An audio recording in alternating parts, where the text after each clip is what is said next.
ओम नमो नारायणाय। मैं अब्बा मंडल संस्थान सरोज देवाजी। आज हम 11वें अध्याय की कथा करने जा रहे हैं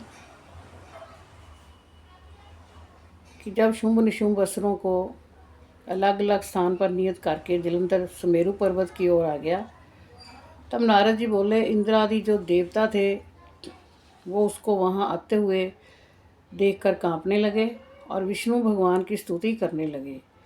हे मच्छ कच्छ आदि रूप धारण कर भक्तों के दुख दूर करने वाला ब्रह्मा विष्णु शिव आदि रूप में संसार का पालन व संहार करता शंख चक्र गदा पद्म और खड्ग धारण करने वाले आपको प्रणाम है। हे असुर संहारक गरुड़ वाहन पीताम्बर धारण करने वाले शरणागत भयकारी भयहारी आपको नमस्कार है।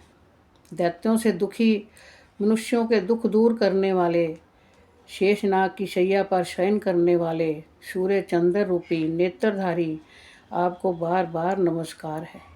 नारद जी बोले, इस संकट नाशन स्तोत्र का पाठ करने से कभी कोई इंसान भी दुख नहीं भोगेगा।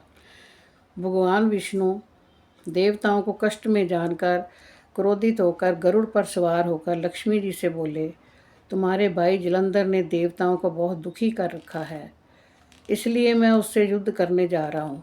लक्ष्मी जी बोली, भगवान मैं सदा भक्ति पूर्व आपकी सेवा करती रही हूँ, सो हे कृपा निदान आप मेरे भाई को संग्राम में किस प्रकार मारेंगे।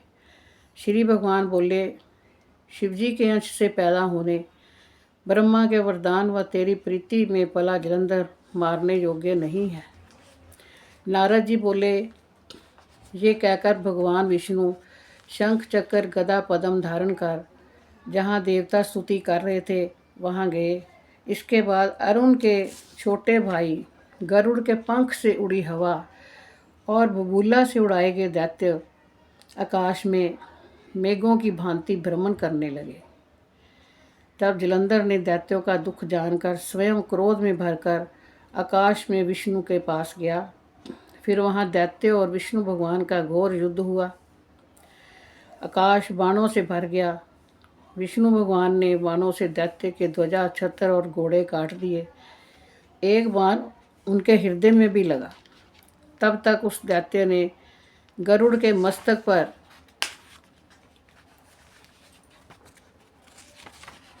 गदा प्रहार कर उसे गिरा दिया। विष्णु ने हंस कर उसको गदा खड्ग से काट दी। तब दैत्य ने विष्णु की छाती में एक मुक्का मारा। फिर वे मल्ल युद्ध करने लगे। उन दोनों महाशक्तिशालियों के युद्ध से पृथ्वी कांप गई, शब्दायमान हो गई, उनकी गर्जन से गर्जने लगी। तब विष्णु मेघसरा गंभीर वाणी में बोले, हे दैत्यराज मैं और तेरे पराक्रम से प्रसन्न हूँ, तू वर मांग, ना देने वाला वरदान भी मैं तुम्हें दूंगा। जलंधर बोला, यदि आप प्रसन्न हैं तो मेरी बहन लक्ष्मी और अपने गणों सहित मेरे घर निवास करो। तो भगवान ने बहुत अच्छा कहकर लक्ष्मी व देवगणों सहित जलंधर की नगरी में पधारे। नारद जी बोले कि जलंधर राक्षसों को देवताओं के अधिकार में सौंप पृथ्वी पर आए। देवता गंधर्व सिद्ध सब इन रत्नों के समान उत्तम वस्तु को अधिकार में देकर त्रिलोकी का राज्य करने लगे। तब उन्होंने इंद्र को ये सारा जो था सौंप दिया और इंद्र अपने राज्य में वापस आया। तो देवताओं को वश में कर पिता तुल्य धर्म से प्रजा पालने लगा। उसके राज्य में रोगी दुखी निर्बल और दरिद्री ना था। इस प्रकार के धर्म राज्य को व उसकी राज्य लक्ष्मी को देखने और भगवान की सेवा करने में भी एक बार उसके नगर में मैं भी गया।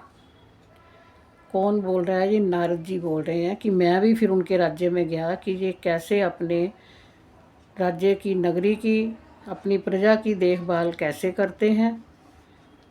इति कार्तिक महात्म एकादशोध्याय। ओम शांति शांति शांति। ओम सर्वे भवन्तु सुखिनः, सर्वे सन्तु निरामयाः, सर्वे भद्राणि पश्यन्तु मा कश्चित् दुःखभाग् भवेत्। ओम शांति शांति शांति ही ओम।